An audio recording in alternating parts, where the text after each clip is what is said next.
يضلل أشهد أن لا إله إلا الله وحده لا شريك له وأشهد أن محمدا عبده ورسوله لا نبي بعده. ربنا زدنا علما ورزقنا فهما واجعلنا من الصالحين. اللهم ارزقنا الخشوع واجعلنا من الخاشعين. أما بعد.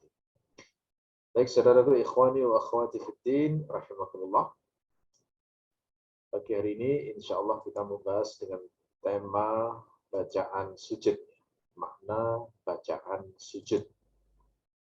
Dan kita akan mengawali dengan sedikit refreshing terkait dengan tata cara sujud, supaya lebih dekat harapan diterima oleh Allah, karena cara kita menyembah Allah dalam sujud ini sudah sesuai dengan syariat. Sujud termasuk rukun. Karena ia rukun, maka ditinggalkan itu membuat sholat menjadi tidak sah. Jadi ini bukan perkara sunnah, tapi dia termasuk rukun, pilarnya dalam sholat itu. Nah, sujud itu ada kriteria minimal, ada kriteria ideal atau kriteria sempurna. Kriteria minimal dari sujud itu harus merealisasikan 3 hal. Yang pertama adalah dahi harus nempel di atas tanah. Tanah ini yang dimaksud adalah bumi ya, tidak harus tanah secara harfiah. Jadi sujud di atas lantai yang terbuat dari keramik atau granit atau marmer atau sajadah atau karpet tidak masalah. Jadi yang harus terrealisasi adalah sujud dengan dahi nempel di atas tanah, walaupun cuma sebagian. Tidak boleh sujud di atas pelipis. Pelipis kanan maupun pelipis kiri itu tidak sah. Jadi sujudnya harus di atas jabhah atau dahi. Lalu sujudnya tidak boleh hanya sekedar imsas. Apa itu imsas? Imsas itu sujud seperti patukan ayam. Jadi hanya tul gitu aja ya, itu imsas. Yang semacam itu sujudnya tidak sah. Yang benar bagaimana? Yang benar adalah harus sampai level menjatuhkan seluruh berat kepala dan bahu pada dahi, sehingga dahinya stabil. Jadi beratnya, ini harus dibayangkan adalah beratnya kepala sama bahu ini, itu jatuh semua pada dahi itu, sehingga kemudian kepalanya menjadi stabil. Kalau tempat sujudnya empuk, misalnya seperti kasur atau bantal, maka harus ditekan.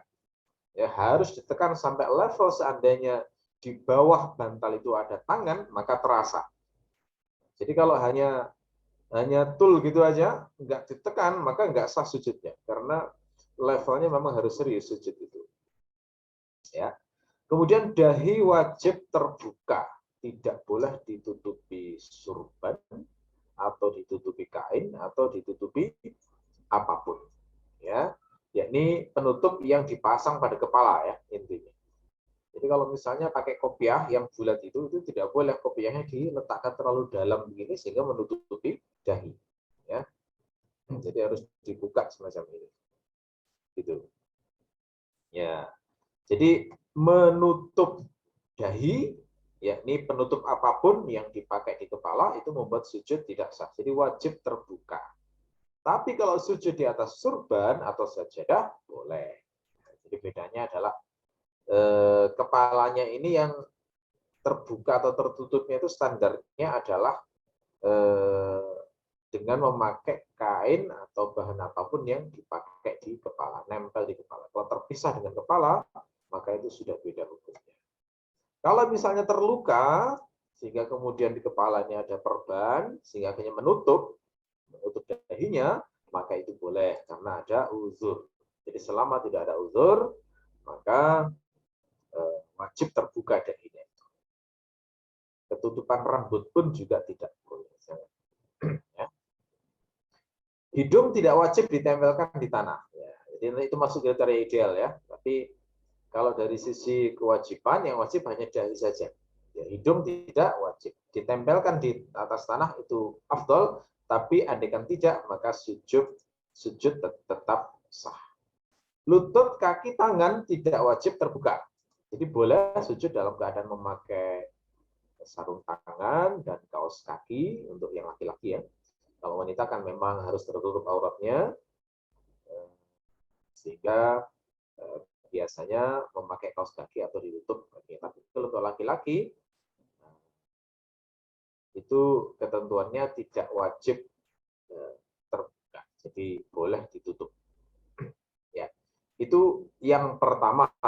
Kriteria yang kedua, kriteria minimal sujud yang kedua adalah tempat sujud tidak boleh tinggi sampai level membuat kepala lebih tinggi daripada pinggang. Ya, jadi bayangkan tempat sujudnya misalnya di atas batu gitu ya, batunya miring begini. Kalau misalnya sujud, kemudian kepalanya ternyata itu lebih tinggi dari pinggang, itu nggak sah sujud. Jadi dinamakan sujud, pinggang harus lebih tinggi daripada kepala. Ya, ya sama nggak sahnya seperti orang yang delosor, bahasa Jawanya delosor. Tidak dinamakan sujud delosor itu. Apa bahasa Indonesia delosor? Saya belum menemukan kata yang pas ya. Ya, di posisi tengkurap itu ya. Posisi tengkurap. Ya, bahkan seandainya kepala itu sejajar dengan pinggang, sejajar saja itu juga tidak sah. Jadi harus di bawah pinggang. Sujud itu harus di bawah pinggang kepala. Tidak boleh lebih tinggi dari pinggang dan juga tidak boleh sejajar dengan pinggang. Ya.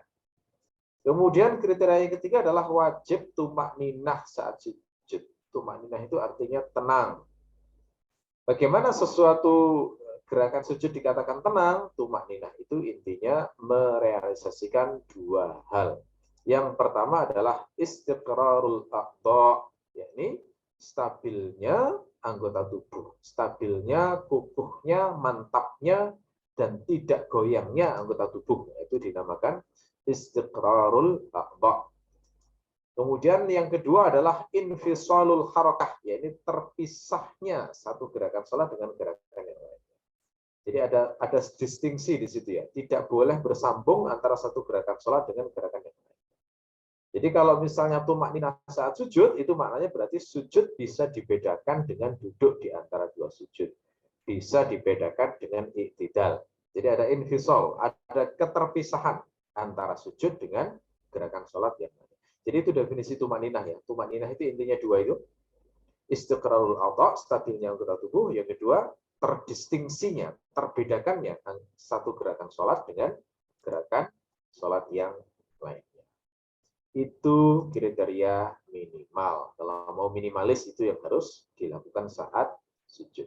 Adapun kriteria ideal atau kriteria sempurna, maka sujud itu adalah melaksanakan semua kriteria yang minimal ditambah beberapa hal. Apa saja itu?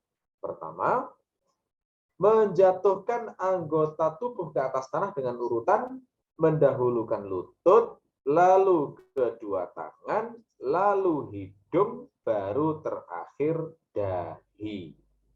Jadi urutannya gitu ya. Urutannya adalah lutut dulu ketika turun dari iktidal itu apa itu namanya, turunkan lutut dulu, bukan tangan ya, lutut dulu yang diturunkan. Lutut nempel ke tanah, susul kemudian dengan tangan, lalu kemudian susul dengan hidung, baru terakhir dahi. Kebanyakan memang dahinya dulu baru hidung ya. Nah, sebenarnya terbalik, kalau mau ideal adalah hidung dulu baru dahi. Ya, ini. Kemudian kriteria lain untuk menyempurnakan sujud adalah bertakbir dimulai dari gerakan turun dan dipanjangkan sampai sujud sempurna. Jadi dari iktidal mengucapkan Allahu Akbar sampai sujud sempurna baru selesai barnya itu ya. Allahu Akbar. Jadi bukan turun dulu kemudian mengucapkan Allahu Akbar, keliru. Jadi sejak turun sudah mengucapkan Allah, dipanjangkan hingga sujud sempurna. Tangan tidak usah diangkat saat mengucapkan takbir menuju sujud. Jadi tangan diangkat itu hanya saat takbiratul ihram Allahu Akbar. Kemudian saat mau ruku Allahu Akbar. Ya, kemudian sami Allahu liman hamidah. Pada saat sujud tidak perlu mengangkat. Ya. Kemudian yang lainnya adalah menempelkan hidung di atas tanah dalam keadaan terbuka. Nah, itu juga menyempurnakan sujud. Jadi saya katakan tadi, hidung itu nggak wajib ditempelkan ke tanah. Tapi kalau misalnya ditempelkan, itu adalah bentuk sujud yang paling sempurna. Ditempelkan dalam keadaan terbuka, artinya jangan ditutup cadar misalnya, atau ditutup masker misalnya. Ya, kecuali kasusnya adalah sedang ada penyakit, musibah, pandemi, maka lebih diutamakan menjaga nyawa daripada melaksanakan kesunahan ini. Kemudian yang menyempurnakan sujud yang lain adalah merenggangkan lutut. Jadi lutut itu dibuat berjarak ya. Lutut itu dibuat berjarak, jadi jangan lutut ditempelkan lutut begitu. Jadi harus direnggangkan. Kemudian yang lainnya adalah mengangkat perut dari paha, ini untuk laki-laki ya. Untuk laki-laki mengangkat perut dari paha dan tangan direnggangkan dari pinggang. Jadi bukan ditempelkan ke pinggang, tapi direnggangkan kalau laki-laki. Kemudian perutnya diangkat dari paha, jangan sampai nempel ke paha. Itu untuk laki-laki. Kalau wanita sebaliknya justru, wanita yang paling afdol adalah perut ditempelkan ke paha dan tangan dirapatkan ke arah pinggang. Ya. Ya. Kemudian kedua tangan diletakkan lurus dengan bahu. Nah, jadi tangan ini saat sujud ini luruskan dengan bahu, bukan ke telinga, juga bukan ke kepala, tapi lurusnya ke setinggi searah dengan bahu, sejajar dengan bahu. Lalu kemudian posisi jari-jari itu rapat dan dengan kuku menghadap kiblat. Ya, jadi jangan posisinya tangan saat sujud begini, bukan renggang begini ya. Tapi sujud itu tangannya dirapatkan. Ya. Ini beda saat takbiratul ihram tangannya renggang begini. Allahu Akbar, bukan rapat ya. Tapi kalau saat sujud justru dirapatkan dengan jari-jari menghadap ke arah kiblat, menghadap ke arah kiblat. Jadi jangan serong kanan atau serong kiri, tapi lurus diarahkan ke arah kiblat. Rapat, jari-jari dirapatkan. Ya. Jadi seluruh gerakan sholat itu jari-jari itu sebenarnya renggang, kecuali dalam beberapa situasi. Dalam yang disyariatkan, disunahkan untuk rapat itu pertama adalah saat sujud. Yang perlu diingat-ingat ya. Semuanya renggang tangan itu, jari-jarinya. Dikecualikan hanya beberapa kondisi. Satu, saat sujud. Yang kedua, saat duduk di antara dua sujud itu juga posisi jari itu rapat, bukan renggang. Ini hal-hal kecil ini mulai diperhatikan ya untuk membantu kekhusyuan sholat. Jadi saat duduk di antara dua sujud. Yang ketiga saat tasyahud tapi khusus untuk tangan kiri. Jadi yang kanan renggang karena persiapan untuk menunjuk dengan jari begini ya, hanya renggang. Yang kiri yang rapat. Jadi tiga kondisi itu saja yang dirapatkan jari-jari. Selain itu seluruh posisi jari adalah renggang. Ya, gitu. Kemudian kesunahan yang lain adalah lengan diangkat dari tanah. Jangan sujud seperti cara duduknya anjing. Jadi anjing itu kan begini ya, jadi lengannya ditempelkan ke tanah. Itu yang semacam itu makruh ya. Jadi diangkat gitu ya, diangkat dari tanah itu yang menyempurnakan sujud. Kemudian kaki ditegakkan dengan jari-jari menghadap kiblat. Ya, jadi posisi jari kaki itu menghadap kiblat ya, bukan menghadap bumi. Ini masih banyak yang melakukan sujud dengan jari-jari kakinya menghadap bumi begitu, jari-jarinya. Yang benar dihadapkan kiblat, jadi ditekuk begini ke arah kiblat. Ya, jari-jari kaki ditekuk biar menghadap ke arah kiblat. Dan ini penjelasan para ulama, menghadapkan ke arah kiblatnya itu harus serius, seperti menjatuhkan beban kaki pada jari. Jadi seperti ditekan begitu ya, seperti menjatuhkan beban kaki kepada jari. Kemudian posisi kaki kaki telapak kaki itu direnggangkan dengan jarak 2 kaki kira-kira 1 jengkal. Bukan dirapatkan, tapi direnggangkan. Ya, direnggangkan dengan jarak kaki seperti kira-kira 1 jengkal, bukan dirapatkan. Kemudian usahakan kaki tidak tertutup gamis atau sarung atau apapun saat sujud. Ini untuk laki-laki ya. Jadi terbuka. Yang disunahkan itu justru kakinya terlihat, bukan ditutup oleh apapun. Kalau wanita memang ya semuanya harus ditutup. Ya, gitu. Kemudian yang disunahkan yang lain adalah jangan membenahi rambut atau baju atau apapun saat sujud. Ya.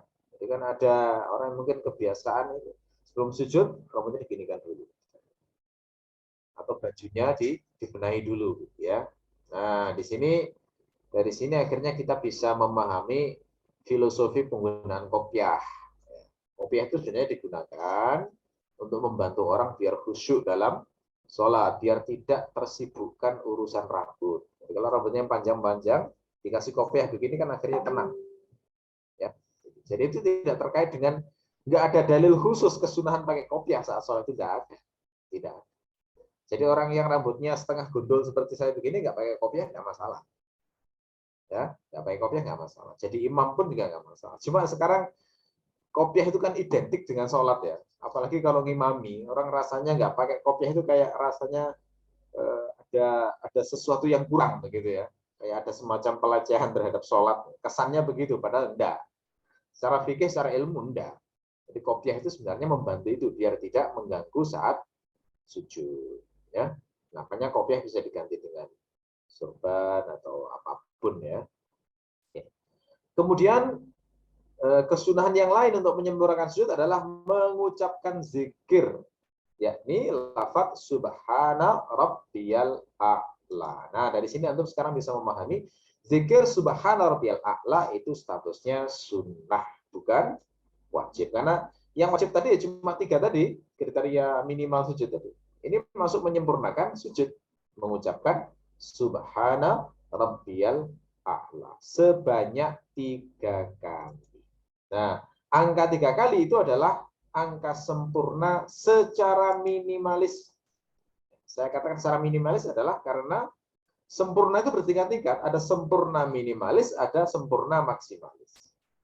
Sempurna minimalis itu ya 3 itu. Bacaan subhana rabbiyal a'la itu sempurna, tapi minimalis. Kalau bahasa Arabnya adalah adnal kamal. Itu maknanya sempurna secara minimalis. Lebih baik lagi bagaimana? 5 kali. Lebih baik lagi bagaimana? 7 kali. Lebih baik lagi bagaimana? 9 kali. Lebih baik lagi bagaimana? 11 kali. Nah, itu kebiasaan Rasulullah itu kalau sholat sekitar 10-11 kali.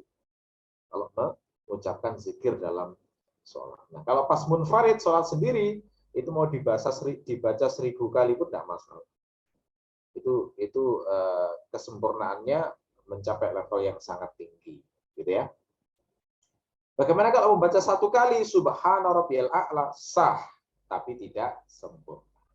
Nah, ya, makanya 3 itu adalah sempurna secara minimalis istilahnya begitu. Ya. Jadi yang disarankan itu adalah membaca zikir saat sujud subhana rabbiyal a'la. Tapi sesungguhnya ada banyak variasi untuk zikir sujud ini. Di samping bacaan subhana rabbiyal a'la, variasi yang lain adalah mengucapkan subhanakallahumma rabbana wa bihamdika Allahumma ufirli. Ini hadis riwayat Bukhari ini ya. Biasanya banyak dipraktekkan di Muhammadiyah. Ya, sujudnya warga Muhammadiyah itu rata-rata mengucapkan subhanakallahumma rabbana wa bihamdika Allahumma ufirli. Ini lebih panjang ya, lebih mantap ya. Ya. Variasi yang lain adalah bacaan zikir saat sujud sebagaimana diriwayatkan Muslim berbunyi subuhun quddusun rabbul malaikati warruh. Ya, mirip seperti yang sering dibaca saat tarawih ya, selesai tarawih. Subuhun quddusun rabbul malaikati warruh. Subuhun quddusun rabbul malaikati warruh. Ini riwayat Muslim. Variasi yang lain, riwayat Abu Dawud berbunyi Subhanadzil jabaruti wal malakuti wal kibriya'i wal 'azamah. Subhanadzil jabaruti wal malakuti wal kibriya'i wal 'azamah. Ya, Subhanadzil jabaruti wal malakuti wal kibriya'i wal 'azamah. Variasi yang lain diriwayatkan oleh Muslim juga, itu bacaannya berbunyi subhanaka wa bihamdika la ilaha illa anta. Ini doa kafaratul majlis awalnya ya. Subhanaka wa bihamdika la ilaha illa anta. Ya. Tapi yang paling afdol, yang terbaik bacaan zikir saat sujud itu adalah Allahumma laka sajadtu wa bika amantu wa laka aslamtu sajada wajhi lilladzi khalaqahu wa sawwarahu wa syaqqa sam'ahu wa basarahu tabarakallahu ahsanul khaliqin. Nah, itu yang paling afdal ya. Sudah hafalkah semua antum? Kalau belum dihafalkan ya. Itu teksnya saya kirim di kolom chat, bisa di copy kalau ada di sana ya. Allahumma laka sajadtu wa bika amantu wa laka aslamtu sajada wajhi lilladzi khalaqahu wa sawwarahu wa syaqqa sam'ahu wa basarahu tabarakallahu ahsanul khaliqin. Ini bacaan sujud yang paling afdal dalam mazhab Syafi'i sebagaimana disebut oleh Imam An-Nawawi dalam kitab Raudhatul Talibin. Nah, dari semua bacaan itu, bagaimana kalau digabung semuanya? Jadikan satu semua riwayat tadi misalnya. Subhana rabbiyal a'la, subhanadzil jabaruti wal malakuti wal kibriyai wal 'azamah, subuhun qudusun rabbul malaikati war ruh. Gabung semuanya. Bagaimana hukumnya? Kata An-Nawawi, justru itu yang paling afdol. Jadi kalau bisa digabung semuanya, wah, tambah khusyuk itu sama menghayati ya. Tapi kalau ngimami jangan, itu menyusahkan orang lain ya. Kalau pas sendiri atau berjamaah dengan khusus orang yang memang senang dengan sholat yang lama boleh. Jadi sudah tahu sama tahu imam makmum kalau sholatnya lama itu senang, nggak masalah. Tapi kalau di umum jangan panjang-panjang. Karena urusan orang itu macam-macam ya. Oke. Kemudian sunnah yang lain selain baca zikir adalah disunahkan sungguh-sungguh berdoa. Jadi setelah zikir itu doa sebenarnya ya. Ini barangkali nggak banyak diketahui. Jadi kalau antum setelah sujud itu sebenarnya diutamakan banyak-banyaklah berdoa. Apapun itu, urusan dunia maupun akhirat. Utamakan tentu kebaikan-kebaikan akhirat. Berdoa urusan dunia boleh. Ya Allah, saat ini saya sedang susah sekali. Maka bantulah saya untuk gini, begitu ya. Bahkan menyebut nama dalam sholat itu boleh. Menyebut nama dalam sholat itu boleh. Karena Rasulullah itu ya menyebut nama juga dalam sholat. Saat beliau kunut itu mendoakan melaknat beberapa kabilah, sebut namanya. Ya, jadi itu tidak masalah. Yang penting pakai bahasa Arab doanya ya, jadi nggak boleh pakai bahasa Inggris, nggak boleh pakai bahasa Indonesia, pakai bahasa Jawa, nggak boleh. Jadi harus pakai bahasa Arab. Ya, nggak ngerti bahasa Arab, ya belajar. Wajib belajar bahasa Arab. Ya, jangan sampai ngerti pinter bahasa Inggris, pinter bahasa Jepang, pinter bahasa Prancis, bahasa Arabnya nggak bisa. Wah, ini prioritas yang keliru ya. Jadi boleh belajar bahasa selain Arab, tapi yang wajib didahulukan. Minimal untuk melaksanakan ibadah seperti sholat. Ya.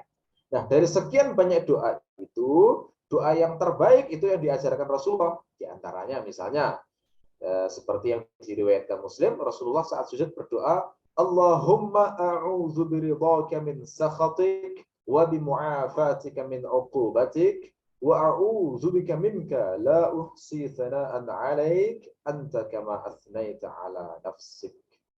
Salah satu doa yang bagus ya. Ya kalau dikupas maknanya luar biasa itu. Rasulullah juga pernah berdoa saat sujud dengan doa berbunyi Allahumma firli dhanbi kullahu diqqahu wa jillahu wa awwalahu wa akhirahu wa alaniyatahu wa sirrahu. Ya Allah, ampunilah dosaku semuanya, kecil maupun besar, awal maupun akhir, yang terang-terangan maupun sembunyi-sembunyi. Seperti ya. Jadi itu adalah kriteria ideal atau kriteria sempurna saat sujud ya. Saya ulang lagi ya sedikit untuk kriteria sempurna itu. Jadi merealisasikan semua kriteria minimal tadi ditambah satu, menjatuhkan anggota tubuh ke tanah dengan urutan mendahulukan lutut, kedua tangan, lalu hidung, baru kemudian dahi. Yang kedua, takbir. Sama dengan gerakan turun, dipanjangkan. Tangan nggak usah diangkat saat mengucapkan takbir. Yang ketiga, menempelkan hidung di atas tanah dalam keadaan terdekat. Berikutnya adalah merenggangkan lutut. Berikutnya, laki-laki mengangkat perut dari paha dan tangan dari pinggang, sementara wanita merapatkan. Lalu kemudian tangan diletakkan lurus dengan bahu, lalu jari-jari rapat, kuku menghadap kiblat. Kemudian lengan diangkat dari tanah, dan kaki ditegakkan dengan jari-jari menghadap kiblat, lalu kaki direnggangkan dengan jarak kira-kira 1 jengkal, lalu kemudian kaki dibuka, jangan ditutup apapun, lalu jangan membenahi jangan membenahi rambut atau baju atau apapun saat sujud, lalu mengucapkan zikir seperti subhana rabbiyal a'la atau variasi yang lain. Kemudian yang terakhir berdoa. Nah, itu masih dilaksanakan semua sempurna sudah sujudnya.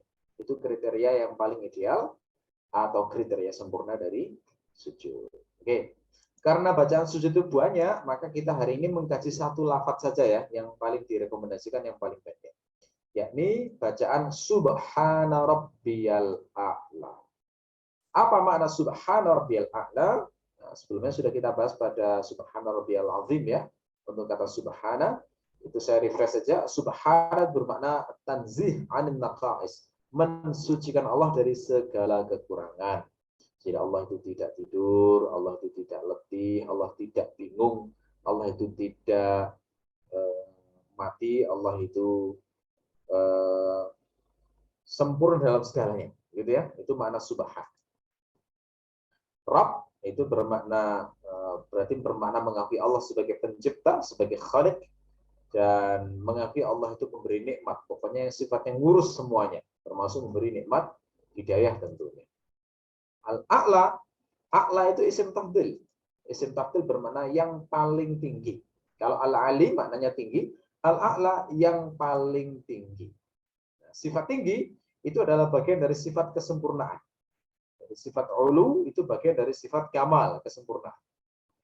Nah, karena kesempurnaan ini maksudnya adalah untuk Allah, maka ini maksud adalah kesempurnaan yang paripurna dan bersifat daim, kekal, terus-menerus, tidak pernah berubah. Itu analisis bahasanya singkat begitu ya. Nah, sekarang kita akan membahas rahasia-rahasia maknanya dalam kata subhana rabbiyal a'la. Apa itu makna-makna tersembunyi atau makna-makna halusnya? Pertama, saat mengucapkan subhana rabbiyal a'la, maka sesungguhnya kita sedang melaksanakan perintah Allah dalam Al-Qur'an. Kenapa? Karena Allah memerintahkan dalam surat Al-A'la, sabbihisma rabbikal a'la. Sucikanlah nama Tuhanmu yang maha tinggi. Nah, jadi makanya saat sujud kita itu niatkan, ya Allah, saya ini sedang melaksanakan perintahmu dalam ayat sabbihisma rabbikal a'la. Maka saat ini saya melaksanakan perintah tersebut, subhana rabbiyal a'la. Gitu ya. Nah, itu kalau melaksanakan sujud dengan niat semacam itu lebih terasa banget. Sedang berusaha menyembah Allah, sedang berusaha membuat Allah itu ridha. Nah, perintah Allah saat memerintahkan sabbihisma rabbikal a'la itu berarti perintah sifatnya umum, mencakup perintah mensucikan Allah dalam kondisi terang-terangan maupun sembunyi-sembunyi, di depan umum maupun dalam kondisi privat. Nah, saat kita sujud, itu kita mensucikan Allah dalam kondisi privat. Subhana rabbiyal a'la. Ya. Itu makna yang pertama. Makna yang kedua adalah lafaz subhana rabbiyal a'la itu meyakini keagungan Allah yang bebas dari segala kekurangan. Jadi saat kita itu bertafakur, misalnya merenungi alam, kemudian kagum dengan kehebatan ciptaan Allah, ya. Maka saat kita kagum itu, maka sesungguhnya kita telah bertasbih memuji Allah dengan perbuatan, ya, bukan dengan ucapan. Jadi semata-mata kagum pada Allah itu namanya bertasbih kepada Allah, tapi bertasbih dengan hal, dengan ahwal, dengan kondisi, bukan bertasbih dengan ucapan. Berarti tasbih ada dua macam, ya. Tasbih dengan ucapan itu mengucapkan subhana rabbiyal a'la. Tasbih dengan perbuatan, dengan kondisi, dengan keadaan, itu adalah mengagumi kesempurnaan dan keindahan serta kehebatan Allah. Itu sudah bertasbih. Nah, jadi makna halus dari subhana rabbiyal a'la itu meyakini keagungan Allah. Ya, yang bebas dari segala kekurangan, yang berbeda dengan manusia yang penuh dengan kelemahan dan kekurangan. Makna halus yang ketiga adalah ada makna pemberian anugerah. Maksudnya bagaimana? Jadi saat kita itu mengucapkan subhana rabbiyal a'la, itu sebenarnya Allah mau ngasih kita itu. Sebenarnya, ya. Allah itu mau ngasih kita dengan anugerah yang besar. Dari mana pemahaman ini digali? Itu digali dari surat Al-A'la. Surat Al-A'la itu kan ada perintah toh, sabbihisma rabbikal a'la, sucikanlah Tuhanmu wahai Muhammad yang maha tinggi. Setelah itu apa konsekuensinya setelah Allah memberitakan itu? Kata Allah, janji Allah adalah sanuqri'uka fala tansa. Aku akan membacakan wahyu kepada Muhammad sehingga kamu tidak akan lupa. Nah, ini kan anugerah, ya, anugerah hidayah, anugerah terbesar yang dimiliki oleh yang diberikan Allah pada hamba itu adalah anugerah hidayah atau petunjuk. Ya, jadi saat kita melaksanakan ayat subhana rabbi, saat melaksanakan perintah sabbihisma rabbikal a'la dengan mengucapkan subhana rabbiyal a'la, itu tanamkan dalam hati sebuah keyakinan Allah mau ngasih aku setelah ini. Allah mau ngasih aku anugerah yang besar.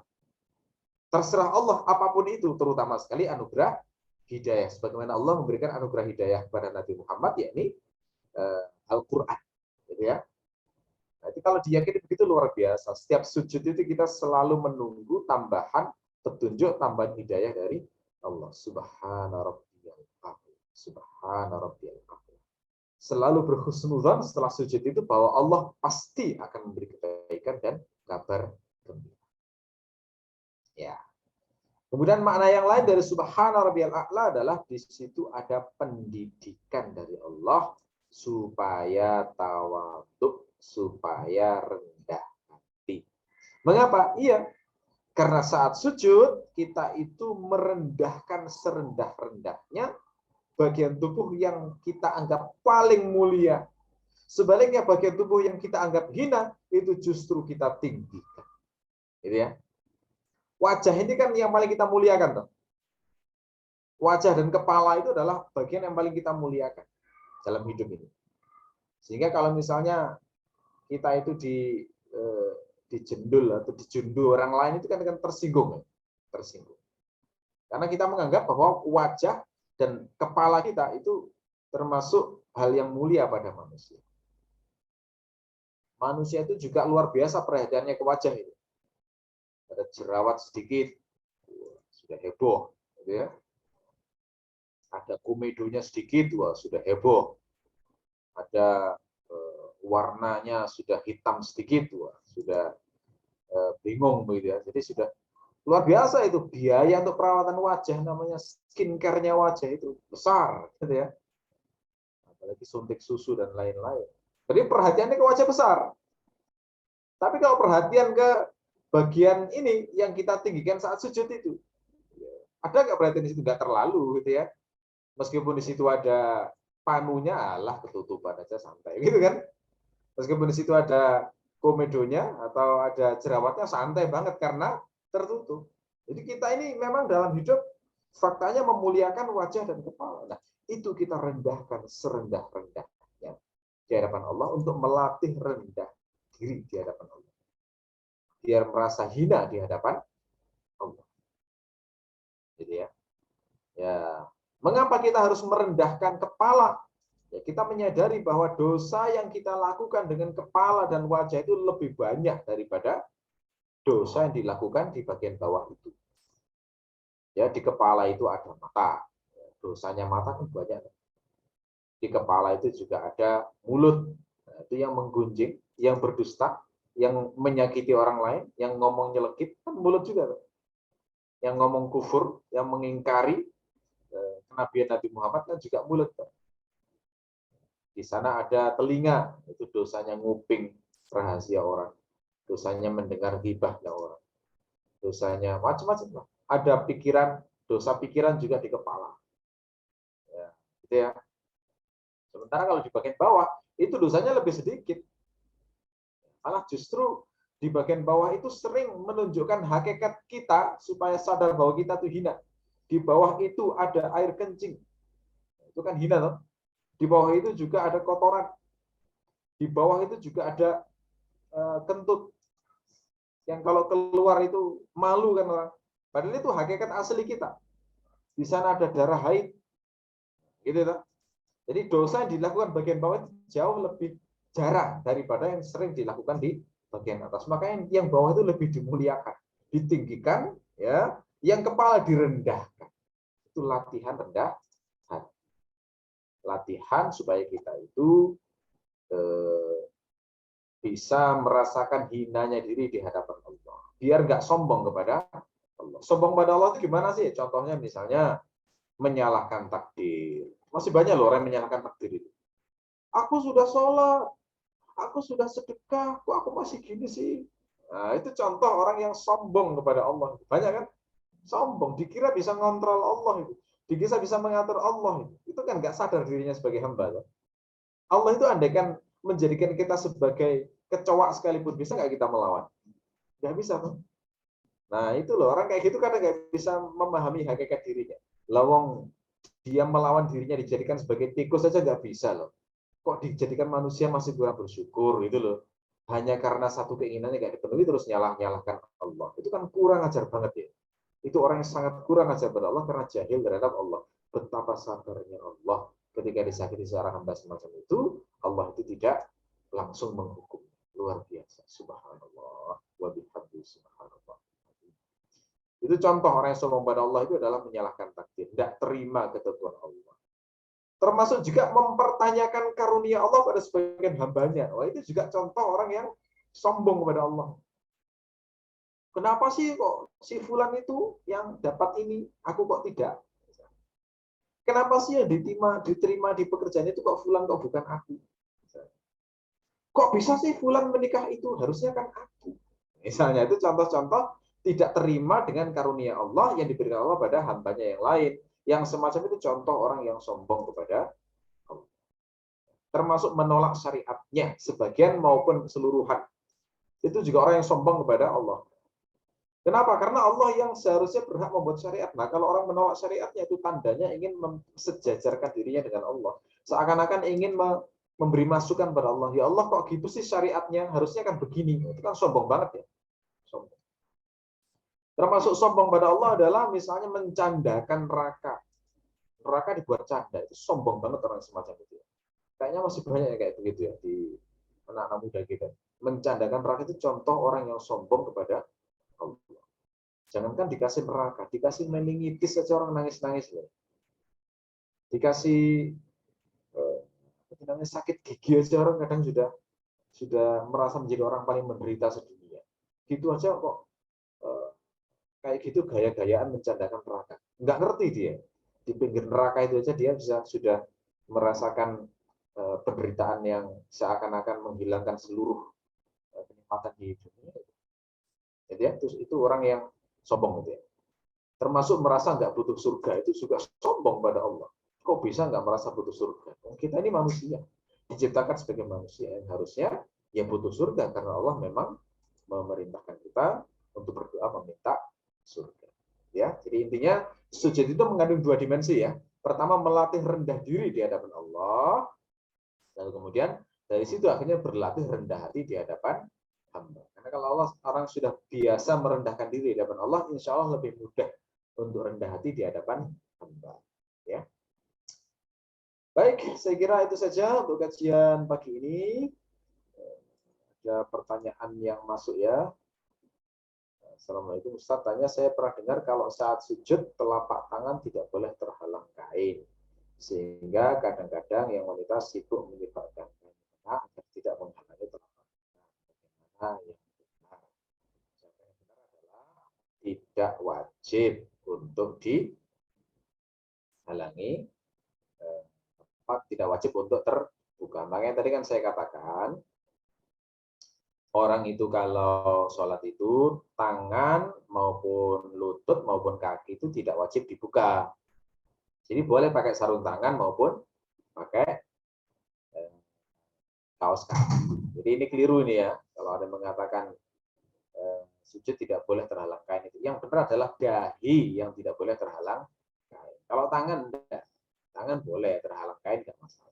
Jadi nggak usah menyebabkan kain mukena atau yang lain agar tangan terbuka. Ya. Kalau bacaan zikirnya yang panjang, apakah sunnahnya minim 3? Betul. Jadi bacaan zikir apapun itu kalau mau sempurna secara minimalis 3 kali. Pertanyaan berikutnya, bila perempuan pakai mukena yang ternyata saat sujud terbuka telapak kakinya, apakah bila membetulkan kain untuk menutupi telapak kakinya dapat membatalkan sholat? Ya. Kalau ini terkait dengan hukum terbuka aurat, ada bagian dari aurat yang terbuka batal sholatnya. Jadi memang harus tertutup, begitu ya. Nah, untuk masalah aurat wanita itu kan memang ada rincian ya, dan aurat wanita saat sholat itu memang dibedakan dengan aurat wanita di luar sholat. Bila dahi juga tertutup oleh mukena yang turun ke setengah dahi, bagaimana ya Ustaz? Bolehkah dibetulkan? Ya. Kalau syariatnya sih yang penting dahinya itu kena tempat sujud meskipun sebagian. Ya, tadi saya terangkan tidak usah membenahi mukena atau apapun saat sujud karena itu bertentangan dengan afdholiyah. Jadi yang penting kena ada bagian dahi yang kena tanah sudah sah, gitu ya. Tidak usah dibenahi. Tapi kalau misalnya ketutup sempurna ya memang harus dibenahi dulu, gitu ya. Sah sholatnya kalau mau benahi itu, tapi makruh. Bagaimana hukum dahi yang menghitam? Apakah ada yang salah dari gerakannya? Ya, dahi hitam itu tidak dianjurkan. Tapi kalau misalnya dahinya hitam secara alami ya nggak masalah, gitu ya. Dahi kalau sampai menghitam itu mungkin nekannya terlalu keras ya. Jadi nggak usah, nggak harus nekannya benar-benar sampai menyiksa dahi itu, nggak begitu ya. Ditekan keras tadi hanya konteksnya adalah serius begitu saja. Ya. Berkaitan dengan doa setiap sujud, apakah hanya doa Ustaz? Bagaimana berkaitan dengan bersyukur mengucapkan alhamdulillah? Oh, enggak, hanya doa. Jadi kalau zikir itu harus mengikuti dalil ya, jadi nggak boleh ditambah-tambah sendiri. Ya. Jadi kalau mengucapkan alhamdulillah ya baca zikir yang mengandung alhamdulillah. Subhanakallahumma wa bihamdika. Itu sudah mengandung unsur alhamdulillah. Jika aurat terbuka sedikit seperti banyak kejadian melorot celana, kalau terbuka ya batal sholatnya. Makanya harus diatur betul sholatnya. Meskipun sedikit, kalau terbuka ya batal sholatnya. Karena menutup aurat termasuk rukun sholat. Apakah telapak kaki termasuk aurat wanita saat sholat? Bagaimana dengan pergelangan tangan? Kadang melihat kalau sholat tidak pakai mukena. Ya paling hati-hati ditutup ya.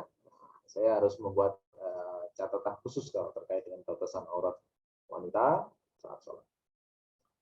Oke, sudah saya jawab semua pertanyaannya. Mudah-mudahan bermanfaat ya kajian untuk pagi ini. Insya Allah kita akan lanjutkan di pertemuan yang akan datang.